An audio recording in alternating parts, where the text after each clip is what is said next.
Assalamu alaikum warahmatullahi wabarakatuh.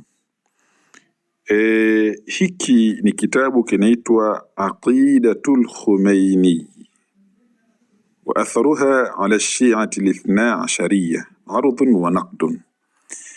Kitabu hichi kimeandikwa na Dr. Khalid bin Abdul Muhsin At-Tuwaijiri. Hichi ni kitabu ambacho Sheikh amefanya bahthi kwa kuvikusanya vitabu vya Khomeini.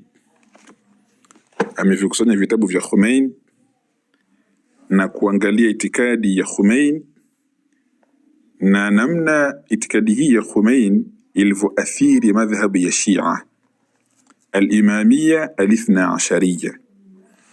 Sasa kama nilivyowaambia kwamba kuna kujua ushia wa propaganda ambao unaenezwa na mashia wa humu kwetu, na kuna kujua ushia uliomo ndani ya vitabu. Insha Allah baada ya Ramadhan, katika kazi kubwa ambayo nimeahidi kuifanya ni kuwaelekeza watu ushia uliomo ndani ya vitabu.